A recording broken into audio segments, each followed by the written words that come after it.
जय हिंद दोस्तों।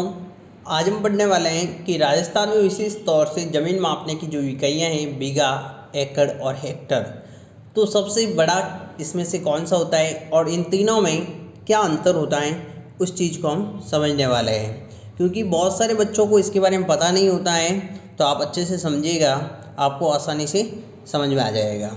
तो सबसे पहले हम बात करें बीघा की, तो बीघा जो होता है ज़मीन मापने की, जो हमने तीनों इकाइयों की बात की है, बीघा, एकड़ और हेक्टर, इन तीनों में से सबसे छोटा होता है।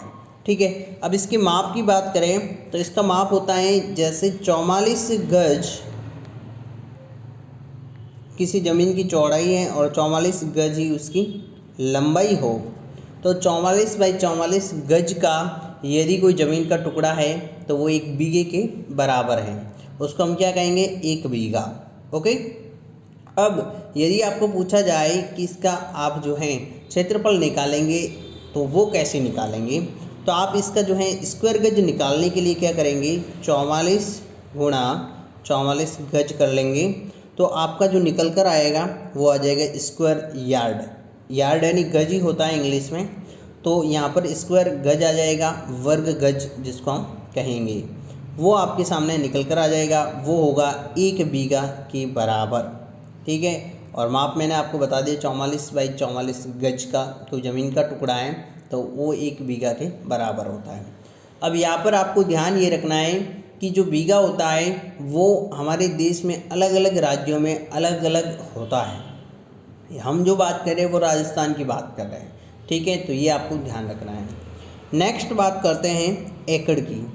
तो एकड़ जो होता है वो होता है 44 गज बाई 110 गज का, यानी कि कोई ज़मीन का टुकड़ा है, उसकी जो है चौड़ाई 110 गज हो या लंबाई 110 गज हो, और दूसरा जो होता है उसकी लंबाई चौड़ाई 44 गज होनी चाहिए, तो वो ज़मीन का टुकड़ा एक एकड़ के बराबर कहलाता है। और एकड़ में यदि हम इसका क्षेत्रफल निकालें तो 110 गज गुणा 44 गज हम करेंगे, तो इसका जो निकल कर आएगा क्षेत्रफल वो आएगा स्क्वायर यार्ड में, यानी कि स्क्वायर गज में निकल कर आ जाएगा। ओके, ये हो गई एकड़ की बात। उसके बाद में कहते हैं हम हेक्टर की। हेक्टर का मतलब होता है कि कोई ज़मीन का टुकड़ा 100 मीटर बाई 100 मीटर, यानी कि 100 मीटर उसकी लंबाई हो और 100 मीटर उसकी चौड़ाई हो, तो वो ज़मीन का टुकड़ा क्या हो जाएगा? एक हेक्टर के बराबर होगा। एक हेक्टर का स्क्वायर जो मीटर निकालेंगे उसके लिए आप करेंगे 100 मीटर गुणा 100 मीटर, लंबाई इंटू चौड़ाई का फॉर्मूला लगाना है। ठीक है, तो यहाँ पर जो हमारे सामने निकल कर आएगा वो आ जाएगा 10,000 स्क्वायर मीटर। क्या आएगा? 10,000 स्क्वायर मीटर आएगा, ये ध्यान रखना है। ओके, आशा करता हूँ कि आपको अच्छे से समझ में आया होगा। और हेक्टर जो है इन तीनों में से सबसे बड़ी ज़मीन मापने की इकाई है, और जो हमारे भारत में हेक्टर जो है सभी जगह मान्य है। कहीं पर भी जो लेखापाल है, पटवारी है, वो यदि उनको हम कहें कि इतने हेक्टर ज़मीन है, तो सभी जगह समान माप चलता है भारत में। लेकिन बीघे के माप में अलग अलग राज्यों में अलग अलग माप निर्धारित किए गए हैं, ये आपको थोड़ा ध्यान रखना है।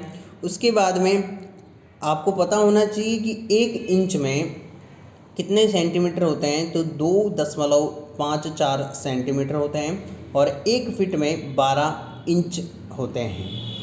और हमने जो गज की बात की है यहाँ पर, तो 1 गज में जो है 3 फिट होते हैं। ओके, और एक चैन है, एक चैन बराबर 22 गज होता है। अब 22 गज है तो आप इसको 3 फिट से गुणा कर सकते हैं, तो आपका जो है यहाँ पर फिट में आ जाएगा। तो एक चैन बराबर 22 गज, जो कि एक क्रिकेट जो पिच होता है क्रिकेट खेलने का, तो उसके बराबर होता है। उसकी लंबाई भी इतनी होती है 22 गज। ओके, अब एक फलांग की बात करें तो 10 चैन के बराबर एक फलांग होता है। फलांग भी जो है ज़मीन मापने की इकाई होती है, और चैन जो है एक लंबी जो जरीब के रूप में होती है, उससे इसको मापा जाता है। और एक मील की बात करें तो 8 फलांग के बराबर है।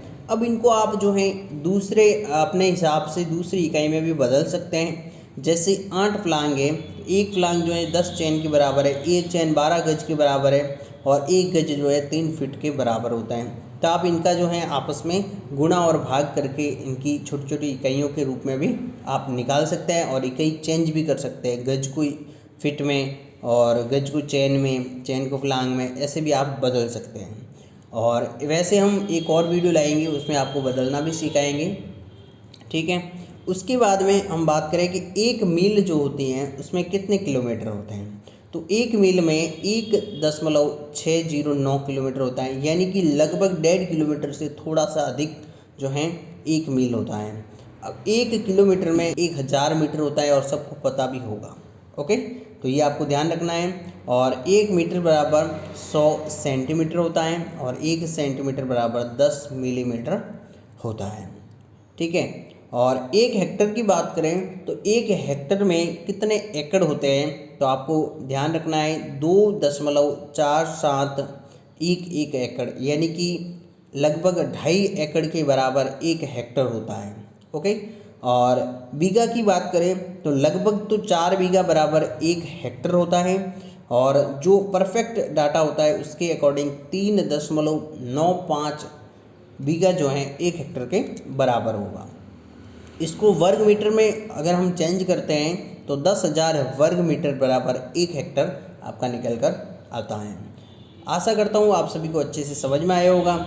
यदि आपको कोई भी डाउट रहे तो एक बार आप वीडियो को दोबारा देखें, उसके बाद में भी यदि कोई डाउट रहे तो आप कमेंट करके ज़रूर बता सकते हैं। यदि आप हमारे चैनल पर पहली बार आए हैं, चैनल को सब्सक्राइब करना ना भूलें और हमारी जो वीडियो हैं वो अपने दोस्तों और परिवार के सदस्यों के साथ शेयर जरूर करें ताकि वो भी ऐसी वीडियो का फ़ायदा उठा सकें।